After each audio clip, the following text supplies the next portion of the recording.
देश दुनिया च वसदे पंजाबियों ਨੂੰ ਜੀ ਆਇਆਂ। मैं हरजिंदर सिंह रंधावा, तुसीं देख रहे हो पंजाब टेलीविजन। मेरे नाल ने सरदार केसी सिंह। सरदार केसी सिंह विशाल समझ वाले इंसान ने, जिन्हां ने भारत की नुमाइंदगी ਵੱਖ-ਵੱਖ देशों ਦੇ ਵਿੱਚ बतौर ਅੰਬੈਸਡਰ ਕੀਤੀ ਹੈ और खास तौर ਤੇ राजनीति ਦੇ ਮਾਹਿਰ ਮੰਨੇ ਗਏ ਆ। ਇਨੀ ਦਿਨੀ ਵੱਖ-ਵੱਖ ਨੈਸ਼ਨਲ ਚੈਨਲਸ ਤੇ ਨਜ਼ਰ ਆਉਂਦੇ ਆ, ਵੱਖ-ਵੱਖ ਮੁੱਦਿਆਂ ਤੇ ਵਿਸ਼ਲੇਸ਼ਣ ਚ ਭਾਗ ਲੈਂਦੇ ਆ। ਸਾਡੇ ਨਾਲ ਨੇ, ਅਸੀਂ ਸਮਝਣ ਦਾ ਯਤਨ ਕਰਾਂਗੇ ਕਿ ਪੰਜਾਬ ਦੀ ਰਾਜਨੀਤੀ ਕਿਸ ਦਿਸ਼ਾ ਚ ਜਾਊਗੀ। ਨਵਜੋਤ ਸਿੰਘ ਸਿੱਧੂ ਨੂੰ ਲੈ ਕੇ ਅਕਸਰ ਕਿਆਸ ਰਾਈਆਂ ਦਾ ਬਾਜ਼ਾਰ ਗਰਮ ਰਹਿੰਦਾ ਹੈ। ਅਕਸਰ ਕਾਂਗਰਸ ਨੂੰ ਲੈ ਕੇ ਟਿੱਪਣੀਆਂ ਚੱਲਦੀਆਂ ਰਹਿੰਦੀਆਂ ਨੇ। ਪਿਛਲੇ ਦਿਨਾਂ ਦੇ ਵਿੱਚ ਬਹੁਤ ਕੁਝ ਵਾਪਰਿਆ, ਜਿੰਨੇ ਨੌਜਵਾਨ ਆਗੂ ਸੀ ਖੂੰਜੇ ਲਾਤੇ ਗਏ। ਪੰਜਾਬ ਦੇ ਵਿੱਚ ਸਿੱਧੂ ਨੂੰ ਲੈ ਕੇ ਇੱਕ ਲਹਿਰ ਬਣੀ ਰਹਿੰਦੀ ਆ। ਉਹ ਸਰਗਰਮ ਹੋਣ ਨਾ ਹੋਣ, ਉਹਨਾਂ ਦੇ ਸਮਰਥਕ ਸਰਗਰਮ ਰਹਿੰਦੇ ਆ। ਲੇਕਿਨ ਦੂਜੇ ਬੰਨੇ ਕੈਪਟਨ ਅਮਰਿੰਦਰ ਸਿੰਘ ਕਿਸੇ ਨੂੰ ਵੀ ਇਸ ਸਥਾਨ ਲਈ ਕਾਂਗਰਸ ਦੇ ਵਿੱਚ ਅੱਗੇ ਨਹੀਂ ਆਉਣ ਦੇਣਾ ਚਾਹੁੰਦੇ। ਤੀਜੇ ਬੰਨੇ ਸੁਖਬੀਰ ਸਿੰਘ ਬਾਦਲ ਔਰ ਚੌਥੇ ਬੰਨੇ ਢੀਂਡਸਾ, ਇਹ ਭਗਵੰਤ ਮਾਨ ਵੀ ਉਧਰ ਇੱਕ ਹਰਡਲ ਨੇ। ਸੋ ਨਵਜੋਤ ਸਿੰਘ ਸਿੱਧੂ ਲਈ ਕੀ ਸਪੇਸ ਬਣਦੀ ਹੈ, ਇਹ ਸਰਦਾਰ ਸਾਹਿਬ ਤੋਂ ਜਾਣਨ ਦਾ ਯਤਨ ਕਰਦੇ ਆ। ਸਵਾਗਤ ਹੈ ਜੀ। ਮਿਹਰਬਾਨੀ ਜੀ, ਬੜੀ ਖੁਸ਼ੀ ਹੈ। ਸਰਦਾਰ ਸਾਹਿਬ, ਮੈਨੂੰ ਇਹ ਜ਼ਰੂਰ ਕਲੀਅਰ ਕਰੋ ਜਰਾ ਕਿ ਨਵਜੋਤ ਸਿੰਘ ਸਿੱਧੂ ਦੀ ਜੋ ਪੋਜੀਸ਼ਨ ਇੰਨੀ ਦਿਨੀ ਬਣੀ ਆ, ਕਿਉਂਕਿ ਤੁਸੀਂ ਦਿੱਲੀ ਚੋਂ, ਦਿੱਲੀ ਦੀ ਸੱਤਾ ਨੂੰ ਜਾਣਦੇ ਹੋ, ਗਾਂਧੀ ਪਰਿਵਾਰ ਨੂੰ ਨੇੜਿਓਂ ਦੇਖਿਆ, ਤੁਸੀਂ ਉਹਨਾਂ ਨਾਲ ਕੰਮ ਕਰਨ ਦੇ ਮੌਕੇ ਤੁਹਾਡੇ ਕੋਲ ਬੇਸ਼ੁਮਾਰ ਰਹੇ ਆ। ਤੁਸੀਂ ਰਾਜਨੀਤੀ ਨੂੰ ਰਾਜਨੀਤੀ ਦੇ ਅੰਦਰ ਵੜ ਕੇ ਜਾਣਦੇ ਹੋ। ਜਿਹੜੇ ਅਸੀਂ ਬਾਹਰਮੁਖੀ ਅੰਦਾਜ਼ੇ ਲਾਉਂਦੇ ਆ, ਤੁਹਾਨੂੰ ਅੰਦਰ ਦੀਆਂ ਪਤਾ ਹੁੰਦੀਆਂ। ਸੋ ਜੇਕਰ ਨਵਜੋਤ ਸਿੰਘ ਸਿੱਧੂ ਦੇ ਸਿਆਸੀ ਭਵਿੱਖ ਨੂੰ ਤੁਹਾਡੇ ਨਜ਼ਰੀਏ ਤੋਂ ਆਂਕਣਾ ਹੋਵੇ, ਦੇਖਣਾ ਹੋਵੇ ਤੁਹਾਡੇ ਨਜ਼ਰੀਏ ਤੋਂ, ਤੇ ਕੀ ਸਥਿਤੀ ਬਣਦੀ ਨਜ਼ਰ ਆਉਂਦੀ 2022 ਤੱਕ ਨਵਜੋਤ ਸਿੰਘ ਸਿੱਧੂ ਆਪਣੇ ਚਿਹਰੇ ਨੂੰ ਇਵੇਂ ਹੀ ਰੱਖ ਸਕਣਗੇ, ਉਹਨਾਂ ਦਾ ਜਲਵਾ ਕਾਇਮ ਰਹੇਗਾ, ਜਾਂ ਉਹ ਕਾਂਗਰਸ ਬਾਕੀ ਚਿਹਰਿਆਂ ਵਾਂਗ ਉਹਨਾਂ ਨੂੰ ਧੁੰਦਲਾ ਕਰ ਦੇਗੀ ਔਰ ਫਿਰ ਸਪੇਸ ਜਿਹੜੀ ਬਣੀ ਹੈ ਉਹ ਸਪੇਸ ਖੁਰ ਜਾਏਗੀ? ਦੇਖੋ, ਅਸੀਂ ਤਿੰਨ ਲੀਡਰਾਂ ਨੂੰ ਦੇਖੀਏ ਜਿਹੜੇ ਰਾਹੁਲ ਗਾਂਧੀ ਦੇ ਹਾਨ ਦੇ ਨੇ ਜੀ। ज्योतिरादित्य सिंधिया ਜਿਹੜੇ ਮੱਧ ਪ੍ਰਦੇਸ਼ ਸੀਗੇ, ਸਚਿਨ ਪਾਇਲਟ ਜਿਨ੍ਹਾਂ ਦਾ ਡਰਾਮਾ ਹਲੇ ਚੱਲ ਰਿਹਾ ਰਾਜਸਥਾਨ 'ਚ, ਤੇ ਨਵਜੋਤ ਸਿੰਘ ਜੀ ਸਿੱਧੂ। ਤਿੰਨਾਂ ਨੂੰ ਰਾਹੁਲ ਗਾਂਧੀ, ਮੈਂ ਰਾਜੀਵ ਕਹੀ ਜਾਂਦਾ, ਰਾਹੁਲ ਗਾਂਧੀ ਨਾਲ ਜੁੜੇ ਸੀਗੇ। ਰਾਹੁਲ ਗਾਂਧੀ ਲੈ ਕੇ ਆਏ, ਰਾਹੁਲ ਗਾਂਧੀ ਨਾਲ ਸੰਬੰਧ ਸੀ, ਉਹਨਾਂ ਦੇ ਨੇੜੇ ਗਿਣੇ ਜਾਂਦੇ ਸੀ। ਸਚਿਨ ਪਾਇਲਟ ਨੂੰ, ਹਾਲਾਂਕਿ ਉਹ ਪਾਰਲੀਮੈਂਟ ਦੀ ਇਲੈਕਸ਼ਨ ਹਾਰ ਗਏ, ਇਹਨਾਂ ਨੂੰ ਰਾਜਸਥਾਨ ਭੇਜਿਆ।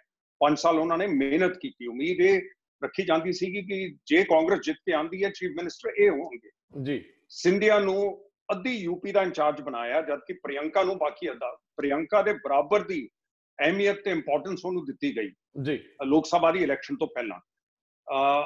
ਉੱਥੇ ਫਿਰ ਜਦ ਚੀਫ ਮਿਨਿਸਟਰ ਬਣਨ ਦੀ ਵਾਰੀ ਆਈ, ਹਾਲਾਂਕਿ ਉੱਥੇ ਕਿਉਂਕਿ ਇਹਨਾਂ ਕੋਲ ਮੈਜੋਰਿਟੀ ਦਾ ਉਹ ਬਿਲਕੁਲ ਸਿਰੇ ਤੇ ਸੀਗੇ, 1-2 ਮੈਂਬਰ ਦਾ ਫਰਕ ਪੈਂਦਾ ਸੀ।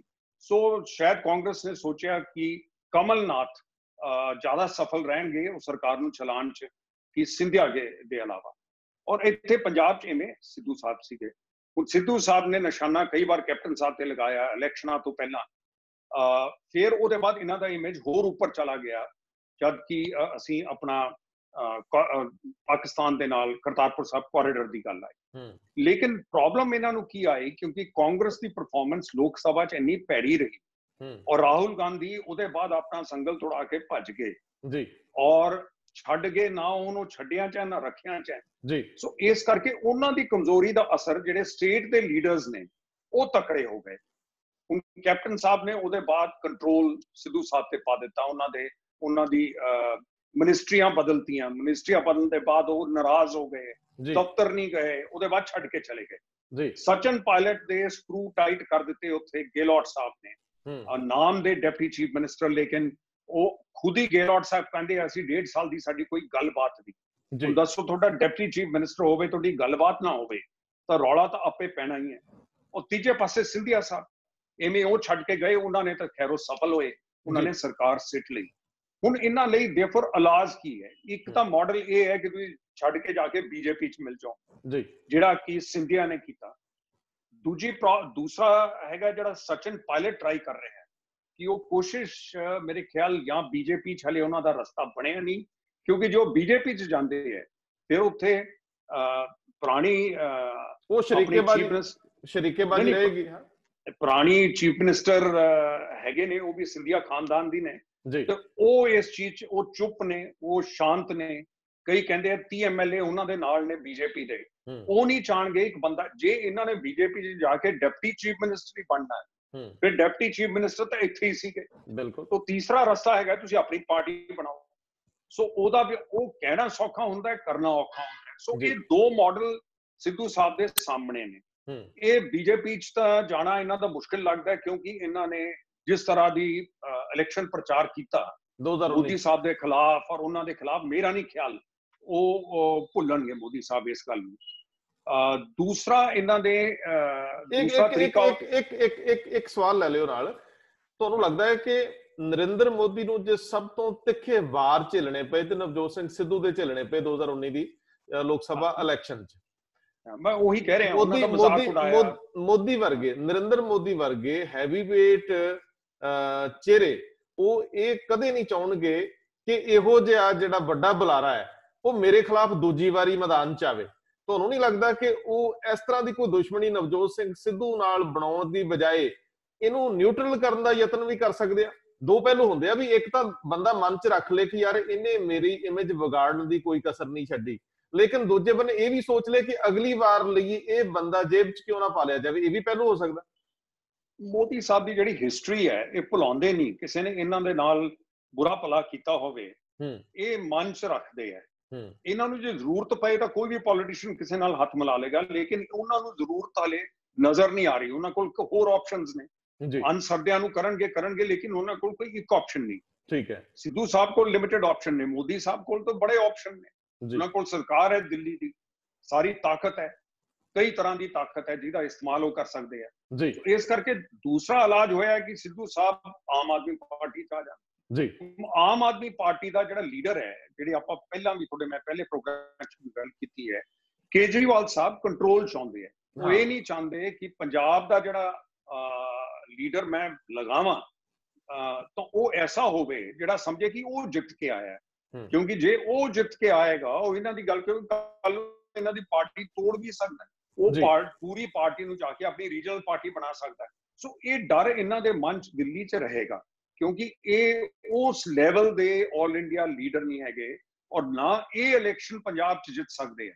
ਜੇ ਤੁਸੀਂ ਸਿੱਧੂ ਸਾਹਿਬ ਨੂੰ ਲਿਆਓਗੇ ਤਾਂ ਇਲੈਕਸ਼ਨ ਜਿੱਤਣ ਲਈ ਲੈ ਕੇ ਆਓਗੇ ਜੀ। ਤੇ ਇੱਕ ਅਰਬੀਆਂ ਦੀ ਪੁਰਾਣੀ ਫਰੇਜ਼ ਹੈ, ਉਹ ਕਹਿੰਦਾ ਜਿਹੜਾ ਘੋੜੇ ਖਰੀਦਣ ਦਾ ਪੈਸਾ ਦੇਵੇ ਉਹੀ ਕਾਠੀ ਪਾ ਕੇ ਉੱਤੇ ਚੜੇ ਜੀ। ਸੋ ਇਸ ਕਰਕੇ ਜੇ ਸਿੱਧੂ ਨੂੰ ਪ੍ਰੋਜੈਕਟ ਕਰਕੇ ਤੁਸੀਂ ਜਿੱਤੋਗੇ ਤਾਂ ਨਵਜੋਤ ਸਿੱਧੂ ਕਿਉਂ ਸਮਝਣਗੇ ਕਿ ਕੇਜਰੀਵਾਲ ਦੇ ਮੈਂ ਕੋਈ ਆਸਾਨ ਮੰਦ ਹੈ ਜੀ। ਉਹ ਜਿੱਥੇ ਤਾਈਂ ਕੇਜਰੀਵਾਲ ਉਹਨਾਂ ਦੇ ਨਾਲ ਠੀਕ ਚੱਲੇਗਾ, ਨਹੀਂ ਠੀਕ ਚੱਲੇਗਾ ਤਾਂ ਇਹ ਆਪਣੀ ਚਲਾਣਗੇ। ਤੀਸਰਾ ਹੈਗਾ ਕਿ ਇੱਕ ਚੀਜ਼ ਫਾਈਨਲ ਜੀ, ਇੱਕ ਮੈਂ ਗੱਲ ਕਰ ਲਾਂ। ਤੀਸਰਾ ਹੈ ਕਿ ਆਪਣੀ ਪਾਰਟੀ ਬਣਾਉਣ, ਤੁਸੀਂ ਆਪਣੀ ਪਾਰਟੀ ਬਣਾਓ। ਅੱਛਾ, ਉਹ ਇਹਨਾਂ ਨੇ ਇੱਕ ਟਾਈਮ ਤੇ ਬਣਾਈ ਵੀ, ਆਪਣੇ ਹਾਕੀ ਦੇ ਕੈਪਟਨ ਸੀ ਪੁਰਾਣੇ, ਬੈਂਸ ਭਰਾ ਸੀਗੇ, ਉਹਨਾਂ ਨਾਲ ਬਣਾ ਕੇ ਫਿਰ ਇਹਨਾਂ ਦੀ ਨਿਭ ਨਹੀਂ ਸਕੀ, ਫਿਰ ਉਹ ਟੁੱਟ ਗਈ। ਉਹਨੂੰ ਕਿਸ ਕਰਕੇ ਹੋਈ ਇਹ ਪਤਾ ਨਹੀਂ, ਕਿਉਂਕਿ ਪਾਰਟੀ ਬਣਾਉਣ ਚ ਵੀ ਉਹੀ ਕੁਆਲਿਟੀਆਂ ਚਾਹੀਦੀਆਂ ਜਿਹੜੀਆਂ ਕੇਜਰੀਵਾਲ ਡਰ ਰਿਹਾ ਹੈ। ਉਸੇ ਚੀਜ਼ ਦਾ ਜੇ ਨਵਜੋਤ ਸਿੱਧੂ ਦੇ ਦਿਲ ਚ ਡਰ ਹੋਵੇ ਕਿ ਮੈਂ ਜੇ ਚੰਗੇ ਬੰਦੇ ਨਾਲ ਲਊਂਗਾ ਇਹ ਮੇਰੀ ਸੁਣਨਗੇ ਨਹੀਂ, ਫਿਰ ਪਾਰਟੀ ਨਹੀਂ ਬਣੂਗੀ। ਪਾਰਟੀ ਬਣਦੀ ਹੈ ਜੇ ਬੜਾ ਸ਼ੇਰ ਦਿਲ ਵੱਡਾ ਲੀਡਰ ਹੋਵੇ, ਜਿਹੜਾ ਇਨਸਿਕਿਉਰ ਨਾ ਫੀਲ ਕਰੇ, ਡਰੇ ਨਾ ਕਿ ਜੇ ਵੱਡੇ ਬੰਦੇ ਮੇਰੇ ਨਾਲ ਆਉਂਦੇ ਆ ਤਾਂ ਮੇਰੀ ਇੰਪੋਰਟੈਂਸ ਘਟ ਜਾਏਗੀ। ਅੱਛਾ, ਮੈਂ ਜਿਹੜਾ ਇਹ ਸਵਾਲ ਤੁਹਾਨੂੰ ਕਰਨਾ ਚਾਹ ਰਿਹਾ ਸੀਗਾ ਕਿ ਜੇਕਰ ਇਹ ਜਿਹੜਾ ਨਵਜੋਤ ਸਿੰਘ ਸਿੱਧੂ ਕੇਜਰੀਵਾਲ ਨਾਲ ਜਾਣਾ ਵੀ ਚਾਹਣ ਤੇ ਪਿਛਲੀ ਵਾਰ ਜਿਹੜੀਆਂ ਇਹਨਾਂ ਦੀਆਂ ਨੈਗੋਸੀਏਸ਼ਨਸ ਹੋਈਆਂ, ਜਿਹੜੀਆਂ ਵੱਖ-ਵੱਖ ਮੀਟਿੰਗਸ ਹੋਈਆਂ, ਉਦੋਂ ਦੇ ਅਨੁਭਵ ਵੀ ਆੜੇ ਆਉਣਗੇ। ਮੈਨੂੰ ਲੱਗਦਾ ਹੈ ਕਿ ਸ਼ਾਇਦ ਕੇਜਰੀਵਾਲ ਇੰਨੀ ਆਸਾਨੀ ਨਾਲ ਨਵਜੋਤ ਸਿੰਘ ਸਿੱਧੂ ਨੂੰ ਗਲੇ ਲਾਉਣ ਨੂੰ ਤਿਆਰ ਨਹੀਂ ਹੋਣਗੇ, ਲੇਕਿਨ ਨਵਜੋਤ ਸਿੰਘ ਸਿੱਧੂ ਦੇ ਜੇ ਇਹ ਦੋਨੇ ਆਪਸ਼ਨਸ ਸਿਫਰ ਨੇ, ਕਾਂਗਰਸ ਵਾਲੀ ਵੀ ਔਰ ਤੁਹਾਨੂੰ ਲੱਗਦਾ ਹੈ ਕਿ ਆਮ ਆਦਮੀ ਪਾਰਟੀ ਵਾਲੀ ਵੀ, ਫਿਰ ਇੱਕ ਲਾਸਟ ਬੀਜੇਪੀ ਬਚਦੀ ਹੈ ਜਾਂ ਆਪਣੀ ਪਾਰਟੀ ਜਿਹੜਾ ਤੁਸੀਂ ਜ਼ਿਕਰ ਕੀਤਾ। ਅਸੀਂ ਇਹਦੇ ਤੇ ਦੋਨਾਂ ਪਹਿਲੂਆਂ ਤੇ ਜਾਣ ਲਈ ਤੁਹਾਡੇ ਕੋਲ ਨਵਜੋਤ ਸਿੰਘ ਸਿੱਧੂ ਦੇ ਸੁਭਾਅ ਦੀ ਸਮੀਖਿਆ ਕਰਨ ਦਾ ਯਤਨ ਕਰਾਂਗੇ ਕਿ ਨਵਜੋਤ ਸਿੰਘ ਸਿੱਧੂ ਦਾ ਜਿਹੜਾ ਐਟੀਟਿਊਡ ਆ, ਹਾਈ ਪਿਚ ਤੇ ਬੋਲਣਾ, ਜੋ ਮਰਜ਼ੀ ਕਹਿ ਦੇਣਾ, ਫਿਰ ਆਪਣੀ ਇਮਾਨਦਾਰੀ, ਆਪਣੇ ਆਪ ਨੂੰ ਇਹ ਕਹਿਣਾ ਕਿ ਮੇਰੇ ਤੋਂ ਉੱਪਰ ਇਮਾਨਦਾਰ ਕੋਈ ਨਹੀਂ ਤੇ ਮੈਂ ਹੀ ਸਾਰਾ ਕੁਝ ਹੈ, ਇਹ ਸਾਰੀਆਂ ਚੀਜ਼ਾਂ ਇਹ ਸੁਭਾਅ ਦੇ ਨਾਲ ਚੱਲਦੇ। ਹਾਲਾਂਕਿ ਉਹ ਸਿਰੇ ਦੇ ਇਮਾਨਦਾਰ ਵਿੱਚ ਕੋਈ ਦੋ ਰਾਵਾਂ ਨਹੀਂ, ਇਹ ਸਾਰਾ ਕੁਝ ਦੇ ਬਾਵਜੂਦ ਇਹ ਜਿਹੜੀਆਂ ਦੋ ਆਪਸ਼ਨਸ ਨੇ, ਬੀਜੇਪੀ ਵਾਲੀ ਔਰ ਉਹਨਾਂ ਦੀ ਆਪਣੀ ਪਾਰਟੀ ਬਣਾਉਣ ਵਾਲੀ, ਸੁਭਾਅ ਅਨੁਸਾਰ ਕਿੰਨੀਆਂ ਫਿੱਟ ਪੈਂਦੀਆਂ ਤੇ ਕਾਮਯਾਬੀ ਦੀ, ਜੇ ਆਪਣੀ ਪਾਰਟੀ ਬਣਾਉਣ ਤੇ ਕਾਮਯਾਬੀ ਦੀ ਸੰਭਾਵਨਾ ਕਿੰਨੀ ਹੋ ਸਕਦੀ? ਦੇਖੋ ਇਸ ਜੇ ਤਿੰਨ ਚਾਰ ਤਲਵਾਰਾਂ ਹੋਣ, ਮਿਆਨ 'ਚ ਤਾਂ ਇੱਕੋ ਹੀ ਤਲਵਾਰ ਆਉਂਦੀ ਹੈ। ਔਰ ਪੰਜਾਬ ਦਾ ਆਮ ਆਦਮੀ ਹੈ, ਉਹ ਲੱਗਦਾ ਇਸੇ ਬੰਦੇ ਦੇ ਪਿੱਛੇ ਹੈ ਜਿਹੜਾ ਸਿਰ ਚੱਕ ਕੇ ਕੱਲਾ ਖੜਾ ਹੋਵੇ ਜੀ। ਜੇ ਉਹਨੇ ਸਿਰ ਝੁਕਾ ਕੇ ਕਿਸੇ ਦੇ ਨਾਲ ਲੱਗਣਾ ਹੈ ਫਿਰ ਉਹਦਾ ਉਹ ਇਮੇਜ ਨਹੀਂ ਰਹਿੰਦਾ। ਹੁਣ ਇਹਦੇ ਚ ਕੰਟਰਡਿਕਸ਼ਨ ਕੀ ਆਉਂਦੀ ਹੈ, ਜੇ ਸਿਰ ਚੱਕ ਕੇ ਲੀਡਰੀ ਲੈਂਦੇ ਆ ਤਾਂ ਕੇਜਰੀਵਾਲ ਡਰੇਗਾ, ਸਿਰ ਦਬਾ ਕੇ ਅੱਗੇ ਚੱਲਦੇ ਆ ਤਾਂ ਪੰਜਾਬੀ ਨੇ ਪਿੱਛੇ ਲੱਗਣਗੇ। ਉਹ ਕਹਿਣਗੇ ਕਿ ਇਹ ਫਿਰ ਸਾਨੂੰ ਤਾਂ ਕੈਪਟਨ ਸਾਹਿਬ ਹੀ ਚੰਗੇ ਆ, ਉਹ ਡਰਦੇ ਤਾਂ ਨਹੀਂ ਨਾ ਕਿਸੇ ਤੋਂ, ਉਹ ਤਾਂ ਦਿੱਲੀ ਤੋਂ ਵੀ ਨਹੀਂ ਚਿਪਦੇ, ਤੇ ਉਹਨਾਂ ਨੂੰ ਫਿਰ ਕੈਪਟਨ ਸਾਹਿਬ ਨਾਲ ਕੀ ਨਾਰਾਜ਼ਗੀ ਹੈ। तो इस करके जे तुसी ऐसे कैप्टन साहब जैसे लीडर का मुकाबला करना है फिर थोनू मैदान च आके दिखाना पएगा थोड़े कोल की ऐसी शक्ति है, की ऐसी थोड़े कोल शैली है जिस करके तुसी कैप्टन साहब नालों पंजाब लई बेहतर होवोगे। सिर्फ तुसी किसी नाल जुड़ के दिल्ली चों ओदी सपोर्ट लेके आ जाओ, वो तो फिर कैप्टन साहब नाल नहीं लड़ पाएगा। तो ये इन्हां नू सोचना पएगा कि केड़ा रस्ता इख्तियार करना। तुहाडा मतलब है कि जेकर मोदी ਵੱਲ ਵੀ ਜਾਣਾ ਪਊ ਤੇ ਸਿਰ ਝੁਕਾ ਕੇ ਜਾਣਾ ਪੈਣਾ, ਜੇਕਰ ਕੇਜਰੀਵਾਲ ਨਾਲ ਜਾਣਾ ਪਊ ਤੇ ਉੱਥੇ ਵੀ ਸਿਰ ਝੁਕਾ ਕੇ ਜਾਣਾ ਪੈਣਾ। ਤੁਹਾਨੂੰ ਆਪਣੀ ਜਿਹੜੀ ਆਪਣੀ ਹਸਤੀ ਆ ਉਹ ਨੀਵੀਂ ਰੱਖਣੀ ਪੈਣੀ ਆ ਔਰ ਤੁਸੀਂ ਕਿਸੇ ਦੀ ਡਾਇਰੈਕਸ਼ਨ ਥੱਲੇ ਹੀ ਕੰਮ ਕਰੋਗੇ। ਸੋ ਇਹ ਦੋਵਾਂ ਸਥਿਤੀਆਂ ਦੇ ਵਿੱਚ ਪੰਜਾਬ ਦੇ ਲੋਕ ਉਹਨਾਂ ਸਮਰਥਨ ਨਹੀਂ ਦੇਣਗੇ।